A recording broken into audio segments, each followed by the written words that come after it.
श्रील प्रभुपाद जी कहते हैं कि सारा विश्व शूद्रों से भर गया है, पहले तो द्विज बनाएंगे तब न भक्ति कराएंगे। द्विजों के समाज में भागवत कहना है। तो द्विज बनाने के लिए 2 बार जन्म देने के लिए सबसे पहला उपाय यह है कि जीवों को हरिनाम उच्चारण करने की शिक्षा दी जाए। जीवों से मेरा तात्पर्य मनुष्यों से है। मनुष्यों को भगवान का नाम बोलने की और भगवान को प्रणाम करने की कला सिखाई जाए। हरे कृष्णा कृष्णा कृष्णा हरे हरे, हरे राम राम राम हरे। जैसे पशु जन्म लेते हैं वैसे मनुष्य भी जन्म लेता है। माता पिता से जन्म ले लेना यह कोई बहुत बड़ी बात नहीं है, वो तो जैसे तैसे जन्म हो ही जाता है, उसमें मनुष्य को प्रयास नहीं करना पड़ता है। लेकिन दूसरा जन्म लेने के लिए बहुत विधियां होती हैं, भगवान को समझना पड़ता है। जब बच्चा जन्म लेता है तो उसे कोई ज्ञान नहीं रहता है, उसकी माँ कौन है, उसके पिताजी कौन है, भाई कौन है, बहन कौन है। धीरे धीरे बड़ा होता है तो लोग बताते हैं, खास करके माँ सिखाती है, बताती है ये तुम्हारे पिता हैं। ये दूसरे लोग बताते हैं तुम्हारे पिता का ये नाम है, तुम्हारे पिता का ये नाम है, ये नाम है। और मान लीजिए वो जान गया, पढ़ लिख गया, मेरा घर यहाँ है, मेरे पिता के यहाँ है, मेरा ये सब कुछ है, मेरा ये सब कुछ। तो यह तो पहला जन्म हुआ। लेकिन परम पिता कौन है, भगवान कौन है, उनके साथ हमारा क्या संबंध है, इस विषय में कोई माता पिता नहीं सिखाते है ना। तो ध्रुव महाराज का जन्म हुआ था उत्तानपाद महाराज से और सुनीति के गर्भ से। लेकिन जब पिता ने गोद में नहीं बैठाया और बच्चा रो रहा था तो माँ सीधा कहती है कि बेटा तुम परम पुरुष भगवान विष्णु की शरण में जाओ, वही तुम्हारा दुख दूर करेंगे। तत्वन्यतः पाद ऐसे पद्म पलाश लोचना दुखद छिदम न गणयामि कष्टम। बेटा कमल नयन भगवान के अलावा तुम्हारे दुख को कोई दूर नहीं कर सकता। तुमको राज्य चाहिए तो उनकी आराधना करो। सुनीति ने ये नहीं कहा कि जाओ अपने मामा को लाओ, पंचायत कराओ, क्यों नहीं राज्य देगा। यह समाज में फिर पंचायत इकट्ठा करो, न्याय करवाओ या कोर्ट में केस करो, ये करो, कुछ नहीं। सीधे विष्णु की शरण लो। यही है द्विज का लक्षण, जो भगवान को समझे और कुछ नियमों का पालन करें। हम लोगों के लिए सबसे आवश्यक ज्ञान यही है कि इस विश्व के रचयिता और विश्व के पालक श्री भगवान को, जगन्नाथ जी को हम समझें। भगवान चैतन्य महाप्रभु कहते हैं, माया मुग्ध जीवे नहीं स्वतः कृष्ण ज्ञान, जीवे कृपाय कृष्ण कैल वेद पुराण। और शास्त्र गुरु आत्मरूपे अपना रे जनान, कृष्ण मोर प्रभु त्राता जीवर है ज्ञान। जीवों को अपने आप ज्ञान नहीं है, कौन इस जगत की उत्पत्ति किए हैं, कौन पालन कर रहे हैं। इसीलिए श्री कृष्ण ने शास्त्र बनाए हैं, शास्त्र दिए, और शास्त्र पढ़ करके, श्रीमद् भागवत आदि पढ़ करके, सुन करके हम जीव को ज्ञान होता है। कृष्ण हमारे प्रभु हैं, कृष्ण हमारे त्राता हैं, कृष्ण हमारे बंधु हैं, सब कुछ हमारे स्वामी हैं। तो जीव को इसका ज्ञान होता है। तो खास करके शास्त्र, गुरु और अंतर्यामी परमात्मा द्वारा यह ज्ञान दिया जाता है। परंतु परमात्मा तब तक ज्ञान नहीं देते हैं जब तक व्यक्ति शास्त्र नहीं सुनता है या भगवान के भक्तों को समर्पण नहीं करता है। तब तक भगवान भी भीतर रहते हुए बेकार रहते हैं, ज्ञान नहीं देते। और खाने पीने के लिए, घूमने के लिए ज्ञान देते रहते हैं, लेकिन भक्ति का ज्ञान भगवान नहीं देते। जब कोई व्यक्ति भगवान को प्रणाम करता है, भगवान की कथाएं सुनता है, तब भगवान हृदय में अनंत ज्ञान की धारा प्रवाहित करने लगते, देने लगते। तो जब ज्ञान होता है वास्तविक, तब क्या स्थिति होती है? कृष्ण मोर प्रभु त्राता, यही भावना होती है। ये शुद्ध ज्ञान का लक्षण है। कृष्ण के प्रति भावना होती है, कृष्ण हमारे प्रभु हैं, जगन्नाथ जी हमारे प्रभु हैं और हमारे रक्षक हैं, हमारा पालन पोषण करने वाले हैं और हमारे सबसे प्रिय आत्मीय बंधु हैं। इस प्रकार की भावना होती है। अन्यथा मनुष्यों को ऐसे न समझाया जाए, भगवान के गुणों का वर्णन न किया जाए, तो ये सोचते हैं कि हम कुछ लोग तो ये कहते हैं कि अगर भगवान है भी संसार में तो हमसे क्या उसका संबंध है, क्या मतलब है? इस पशु जैसे जी रहे हैं वास्तव में। भगवान के बनाए हुए सूर्य का प्रकाश ले रहे हैं, पृथ्वी का उत्पादन खा रहे हैं, जल पी रहे हैं, सब कर रहे हैं, लेकिन भगवान के विषय में कोई खास प्रेम नहीं।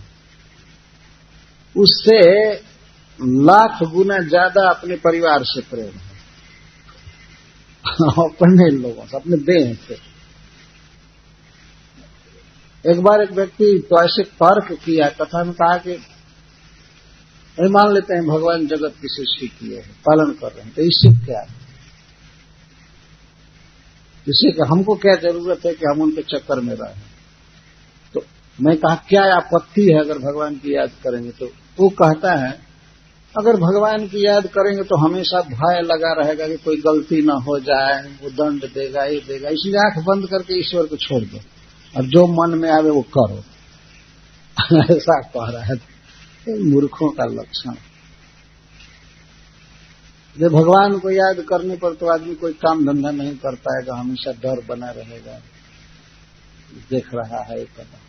मैं कहा यही बात नहीं है। वास्तव में भगवान का स्मरण करने से जीव का दुख दूर होता है, तो प्रफुल्लित चित्त होता है। श्रीमद् भागवतम में अनेक उदाहरण हैं जिसमें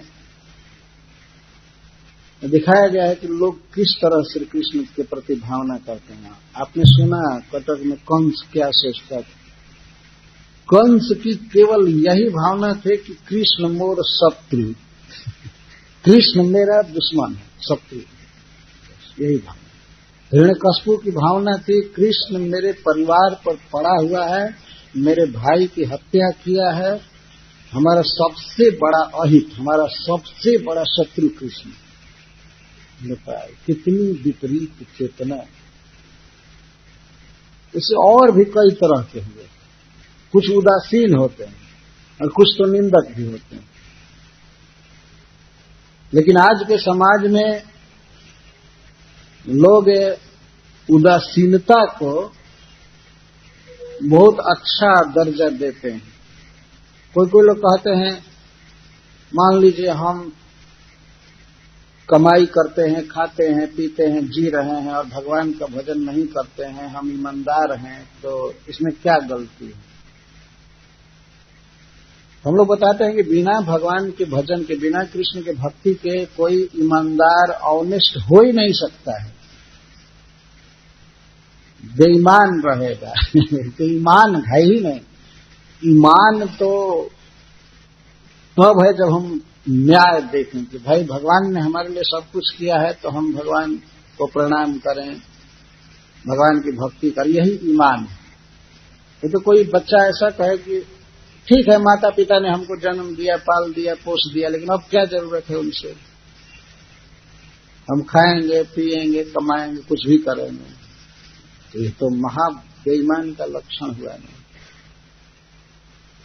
बिना भगवान के भजन के सब आदमी चोर है, वो नेक हो ही नहीं सकता। जैसे मान लीजिए कुछ चोर कहीं किसी के घर में चोरी करते हैं, कई सामान इकट्ठा करते हैं, तो जब सामान इकट्ठा हो जाता है तो वे चोर सब कहते हैं आपस में, भाई देखना ईमानदारी से बांटना, कोई इसमें बेईमानी न होना चाहिए। इसमें सदाशयता से ईमानदारी से बांटना है, वितरण करना। बताइए, उस चोरी के धन में से एक पैसा भी लेना ईमानदारी है? और मान लीजिए कुछ चोर ईमानदारी से धन बांट रहे हैं, अब तब तक पुलिस पहुंच जाए वहां, पुलिस घेर ले और तब तो बताएगी पुलिस ने कि क्या ईमानदारी है। वो डंडा से मार मार करके सब बेईमानी सिद्ध कर देगी। इसी तरह से हम लोग इस दुनिया में जी रहे हैं, खा रहे हैं, सोचते हम ईमानदार हैं, हम ईमानदार हैं। ये बेईमानों का संघ बन गया है। उधर अमेरिका वाले कहते हैं ये भूमि मेरी है, यह कोई नहीं आ सकता है, आएगा भी तो घूम करके चले जाना, वीसा जल्दी नहीं देते। इतना लैंड है, इतनी भूमि है वहां ज्यादा, क्या कहा जाए। और भारत में या और देशों में लोग इतना कंजस्टेड दुखी जीवन बिता रहे हैं, लेकिन वे लोग जाने नहीं देते, ईमानदारी से बांटे हैं, ईमानदार। तो इसी तरह से कहीं भी व्यक्ति ईश्वर की याद नहीं कर रहा है और भगवान के धन को खा रहा है, तो द्विज होना चाहिए, भगवान को समझना चाहिए। भगवान हमारे प्रभु हैं, रक्षक हैं। नाथ, नाथ का अर्थ होता है पालक, रक्षक। जगन्नाथ, जगताम जीवानाम नाथ, पालक। एक बार एक व्यक्ति ने पूछा कि जगन्नाथ नाम क्यों कृष्ण को दिया जाता है, इतना अच्छा अच्छा नाम कृष्ण है, गोविंद है, ये नाम न देकर के जगन्नाथ क्यों दिया जाता है? कृष्ण का जगन्नाथ नाम इसीलिए है कि सभी जीव समझें इस रहस्य को कि भगवान हमारा पालन कर रहे हैं, पोषण कर रहे हैं। भगवान के इस गुण को व्यक्त करने के लिए ही उन्हें जगन्नाथ शब्द दिया जाता है। ये बहुत सुंदर भगवान का नाम है। सभी जीवों के नाथ हैं, पालक हैं, सबको सब खिला रहे हैं, पिला रहे हैं। तो कोई भी जीव है, विशेषकर मनुष्य, यह समझने का प्रयास करे कि भगवान के साथ हमारा संबंध क्या है। कुछ लोग भगवान को निराकार समझते हैं, कुछ लोग समझते हैं हाँ एक शक्ति है, और कुछ लोग कहते हैं ठीक है भगवान का काम है जगत का पालन करना, खिलाना पिलाना। ये कौन ज्यादा एहसान दिखा रहे हैं भगवान? उनका तो धर्म है कि माता पिता हैं तो बच्चे को जन्म देना, कपड़ा देना, खिलाना उनका काम है। कौन नया काम कर रहे हैं? भगवान जन्म दिए है तो खिलाएंगे, देंगे, लेंगे। और ये पूछा ठीक है भगवान का धर्म है, भगवान का कर्तव्य है कि जगत को जन्म दिए हैं तो खिलाएंगे, पालन करेंगे। और जीवों का क्या कर्तव्य है? जीवों का कर्तव्य है कि जगन्नाथ जी को भूल करके केवल शराब पिए, क्रिकेट खेले, यही जीव का काम है। जरा बताइए। ठीक है जगन्नाथ जी तो अपना धर्म निभा रहे हैं, भाई जगत के ईश्वर हैं तो क्या करेंगे, उनको खिलाना पिलाना पड़ेगा ही।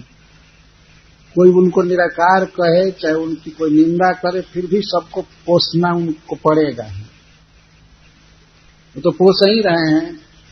अब जो भगवान को निराकार कहते हैं उनके लिए ऐसा भगवान जगन्नाथ जी नहीं कहते हैं कि मेरा हवा मत लो, मेरी पृथ्वी पर मत लो, सबको पाल रहे हैं, पोस रहे हैं। जो कुछ भी कहे वास्तव में भगवान को सिखाने की जरूरत नहीं है कि आप अपने धर्म का पालन कीजिए, अपने कर्तव्य का। वो सदा तत्पर है, सदा निरस्त की हुक्म, माया के प्रभाव से परे हैं भगवान। जो उन्हें करना है कर रहे हैं। हमें क्या करना है इसके लिए शास्त्र बनाया गया है। हमें करना है, बार बार शास्त्र सिखाता है।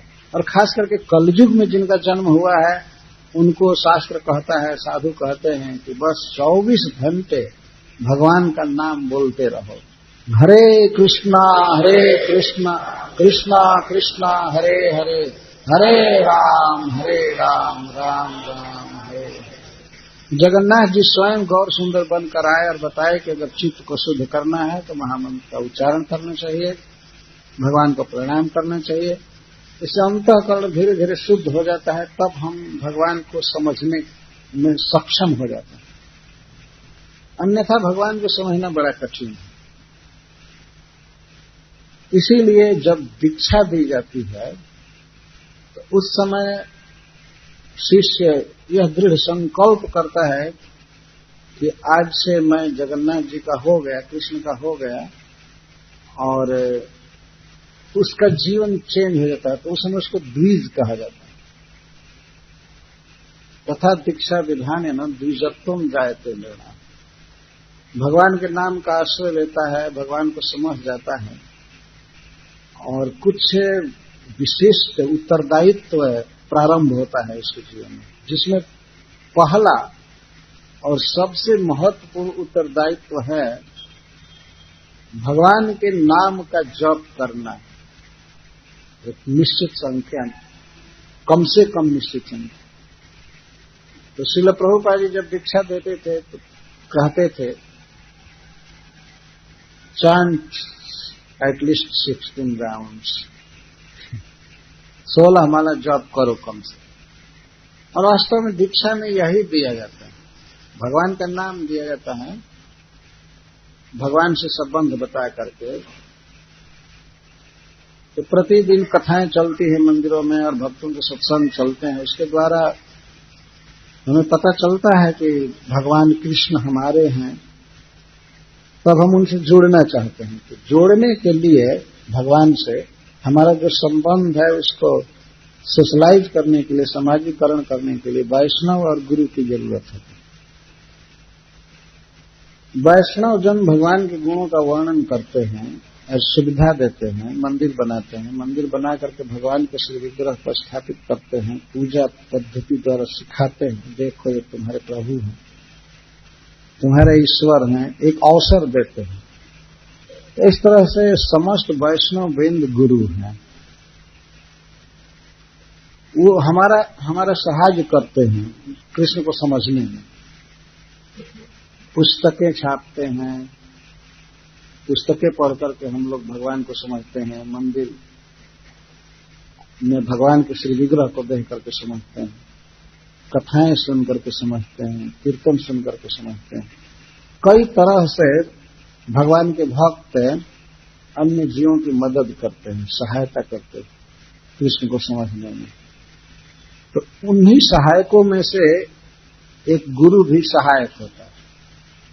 सहायक मीडियम है वास्तव में। गुरु कोई गोल नहीं है, मीडियम है, थ्रू। वो भगवान को समझने में सहायता देता है। तो दीक्षा के समय वास्तव में गुरु के साथ संबंध नहीं होता है जीव का, कृष्ण के साथ संबंध होता है। कृष्ण संबंध विज्ञानदायी ने प्रभु नमः। ये कृष्ण के साथ संबंध कराया जाता है। जैसे आपने देखा है, हम सभी भारतवासी हैं तो देखते रहते हैं, विवाह होता है तो विवाह के अवसर पर किसी कन्या को किसी वर से जोड़ा जाता है, पानी ग्रहण कराया जाता है, संस्कार कराया जाता है। उस दिन से वह कन्या उस वर की हो जाती है। बीच में कोई पुरोहित यज्ञ करके और वैदिक मंत्र पढ़ करके कन्या को अर्पण करते हैं वर के लिए। गुरु और वैष्णव लोग पुरोहित स्थानीय हैं। वे लोग एक व्यवस्था करके, अग्नि जला करके, यज्ञ करके, प्रवचन करके, जैसे तैसे बहुत काल से तैयारी करके और भक्त को जगन्नाथ जी को अर्पित करते हैं। तो संबंध जगन्नाथ जी से होता है। और आज के युग में बहुत भारी भ्रम लोगों के मन में जुटा हुआ है, आज हमारा गुरु से संबंध हुआ। गुरु से क्यों संबंध हुआ? संबंध वास्तव में कृष्ण से है जीव का, सदा से, और सदा रहेगा। उसी संबंध को केवल समाजीकरण करना है, सोशलाइज करना है, प्रकट करना है। अब यह कोई कहे, जैसे मान लीजिए विवाह होता है तो विवाह के अवसर पर कोई कन्या को ये सिखावे कि तुम्हारा संबंध आज से इस ब्राह्मण से हो रहा है जिसने यज्ञ कराया है। यह कितनी गड़बड़ी होगी बताइए। और भगवान का वर्णन न किया जाए, मान लो वर का वर्णन न करे कोई, दीक्षा दे और पहले तो ये प्रचार करे कि भगवान का भजन करो, भगवान का भजन करो, भजन करो, भजन करो। और जिस दिन नहीं वर का भजन करो, कन्या को मान लीजिए बताया जाए वर का भजन करो, और कन्या बैठे यज्ञशाला में, विवाह मंडप में, और जो यज्ञ करा रहा है, जो गुरु है, वो कहे कि तुम्हारा वर तो निराकार है, उसको हाथ है, न पैर है, न नाक है, न मुख है, न कुछ नहीं है, और आज से तुम मेरी हो गई। ऐसा कहते ही उस ब्राह्मण को जूतों से मारना चाहिए कि ये तो गुंडा बैठा है। कोई भी गुरु अगर यह कहता है कि भगवान निराकार है, तो समझना चाहिए कि वो बहुत खल व्यक्ति है।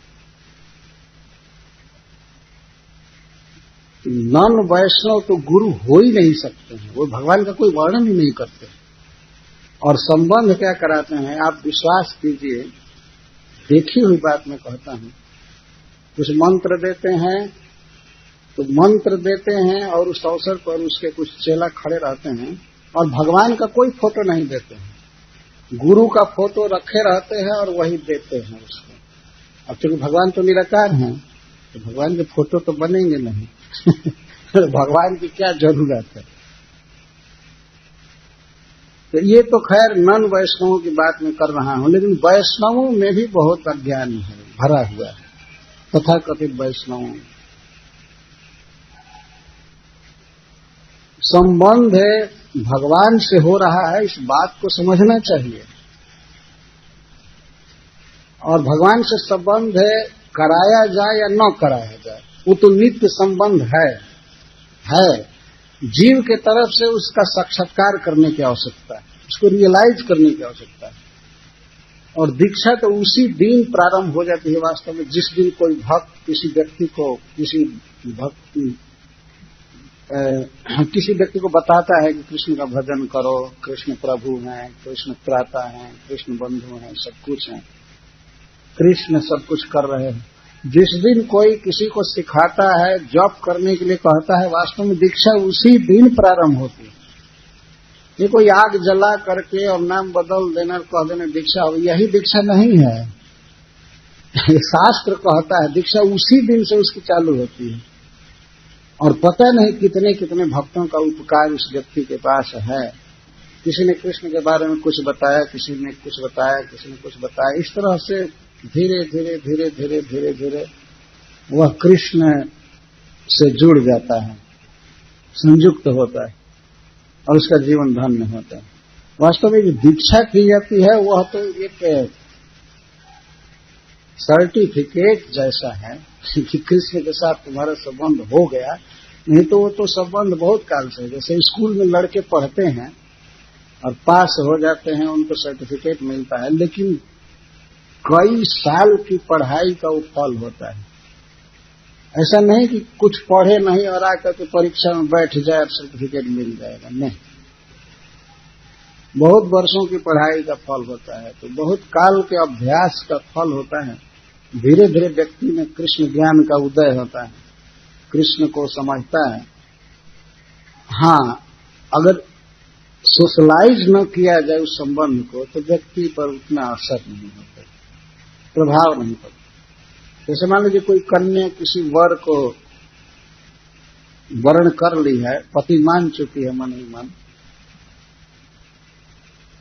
लेकिन जब तक उसका सामाजिकरण नहीं होता है, लोगों के सामने अग्नि जला करके, फिस्ट करके, जैसे तैसे जब तक बताया नहीं जाता है, तब तक वह बंधन, वह आसक्ति उत्पन्न नहीं हो पाती। उसी प्रकार से कृष्ण के साथ हम लोगों का संबंध है, लेकिन उस संबंध को एक दीक्षा उत्सव के द्वारा सोशलाइज किया जाता है, तो उस भक्त पर असर होता है। अब मैं कृष्ण का हो गया, अब मैं भगवान का हो गया। हाँ पहले से ही, लेकिन अब विवाह हो गया कृष्ण के साथ। यह नहीं समझना चाहिए कि गुरु के साथ विवाह हो गया। जीव कृष्ण का है बहुत मैं वैष्णवों को ये बात बता रहा हूं, जो उन्हें भ्रम होता है और बहुत बहुत गुरु गुरु गुरु गुरु करते रहते हैं, वो ठीक नहीं है। कृष्ण का भजन होना चाहिए। पहले की परंपरा है, सब कुछ देखा गया है। जगन्नाथ जी को समझना है। वैष्णव और गुरु उसमें एक मीडियम है, हेल्पर है, इसलिए वो भी पूज्य है, वही पूज्य है। लेकिन अपना जो वास्तविक मुख्य संबंध है कृष्ण के साथ, वो समझना चाहिए। भागवत में खासकर चैतन्य चरितामृत में ये बात बहुत स्पष्ट की गई। गुरु की सहायता से, वैष्णव की सहायता से, वैष्णव साधु कहते हैं चैतन्य महाप्रभु, भ्रमिते भ्रमिते जब साधु वैद्य पाए, तार उपदेश मंत्र पिशाची पलाए, कृष्ण भक्ति पाए तब कृष्ण निकट जाए। उपदेश मंत्र होता है गुरु का।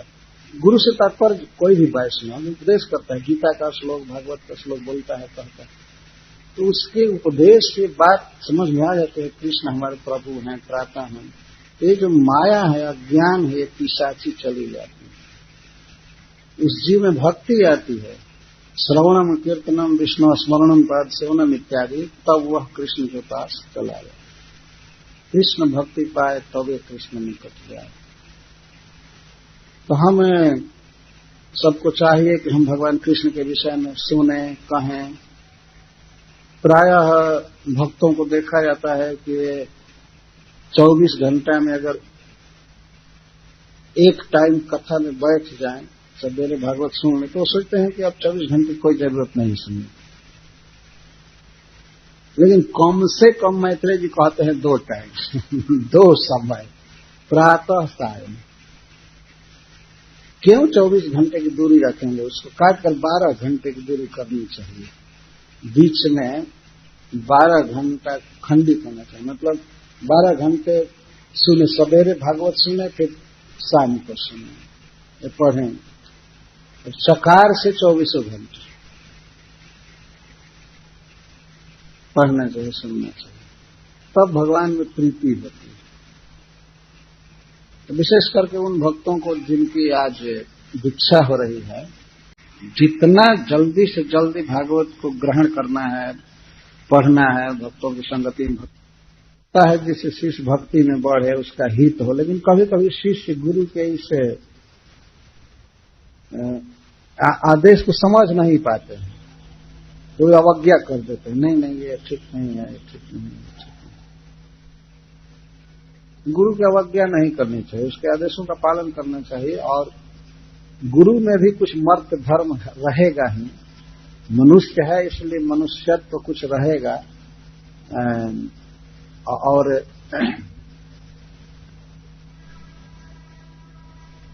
टू योर इज मैन कहा जाता है ना, तो गुरु मनुष्य है, इस कारण से कुछ मनुष्य के धर्म उसमें होंगे। लेकिन वास्तव में यदि वह कृष्ण में आसक्त व्यक्ति है, शास्त्रों का ज्ञाता है, भगवान का भक्त है, तो उसकी कमी के चलते उसमें अवज्ञा, उसमें मर्त्य बुद्धि इत्यादि नहीं करनी चाहिए। और चौथा अपराध है श्रुति शास्त्र निंदनम। श्रुति शास्त्र निंदनम, ये वेद शास्त्र पुराण रामायण वगैरह यह कहना कि मनुष्यों ने रचा है, ब्राह्मणों ने रचा है अपना स्वार्थ पूरा करने के लिए, ऐसा किया है वैसा किया है, कहाँ भगवान है, कहाँ स्वर्ग है, कहाँ नरक है, ये सब झूठा झमेला है। शास्त्र की इस तरह से कुछ लोग निंदा करते हैं। तो खास करके जो भगवान के नाम का जप करते हैं, भगवान की भक्ति करते हैं, उनको तो इस अपराध से सख्त बचना चाहिए, क्योंकि शास्त्र सब भगवान के उद्गार हैं और भगवान के भक्तों के, ऋषियों के और लोक के हित के लिए लिखे गए, न कि किसी को तंग करने के लिए।